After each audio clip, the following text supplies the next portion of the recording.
Once in the land of Egypt, there lived a group of Hebrew people who were slaves. They were mistreated and made to work hard.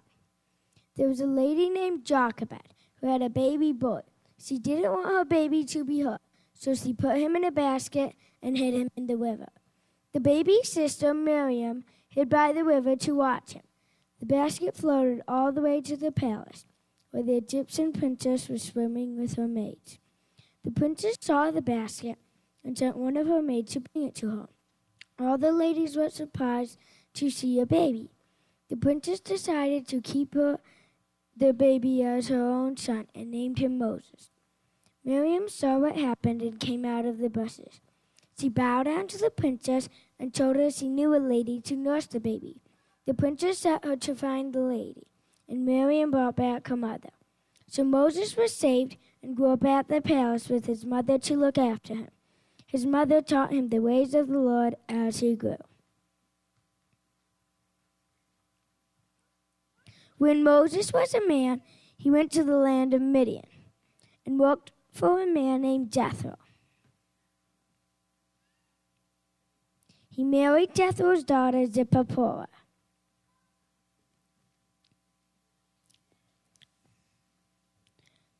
One day, Moses saw a bush burning and realized it was the Lord speaking to him. The Lord told Moses to go back to Egypt and rescue the Hebrews. So Moses went back to Egypt. On his way back, he met with his brother Aaron. Together they went to Pharaoh. Pharaoh was not a nice person. He liked having people be his slaves. He didn't want to let the Hebrews go free. Who would work for him? Moses went to him and said, "Let my people go." But Pharaoh said, so Moses and Aaron went to pray and asked God what to do next. God had a plan. He always has a plan to save his people. He sent plagues to harm the Egyptian people. First, God turned all the water into blood so the people could not use it. Second, God sent frogs all over the land, so many frogs that the people could hardly walk.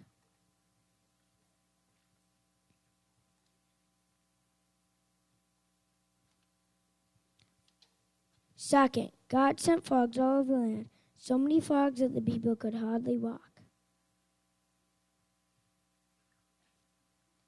Third, God sent tiny bugs all over the land. Then he sent flies that covered the air. Pharaoh was annoyed. Moses went to him and said, "Let my people go." But Pharaoh said, so God sent another plague. The animals that belonged to the Egyptians got sick, but the animals that belonged to the Hebrews didn't get sick. Next, God sent itchy bumps all over the people of Egypt. Then God sent a big storm that ruined all the trees and crops in Egypt.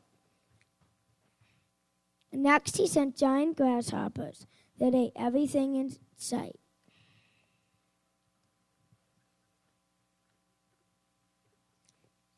Next, he sent darkness for 3 days and 3 nights.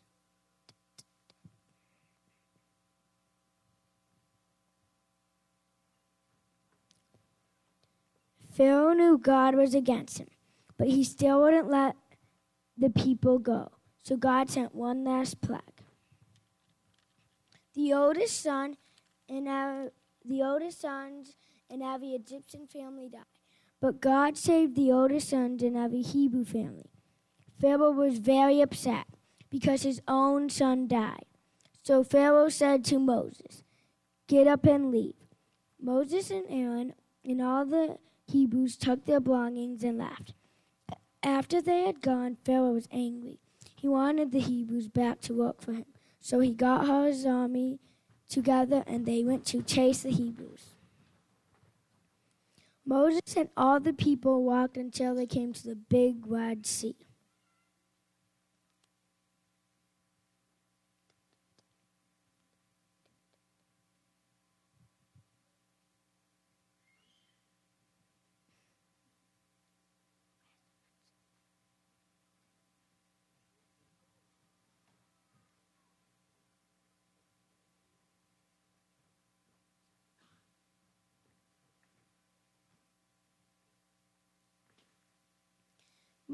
There was no way for all the people to get across. So they prayed and asked God. God did a miracle. He split the sea in half so the people could cross through on dry ground.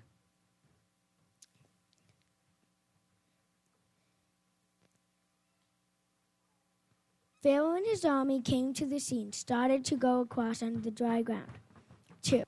But God made the sea go back to normal and washed over Pharaoh and his army. The Hebrews were saved, and they celebrated and praised God. God always has a plan to save his own people. Hundreds of years later, God sent his own Son to save all people, just like he had sent Moses to save the Hebrews. Jesus died so that all of us could be rescued from sin. This is love, not that we loved God, but that he loved us and sent his Son as an atoning sacrifice for our sins. 1 John 4:10.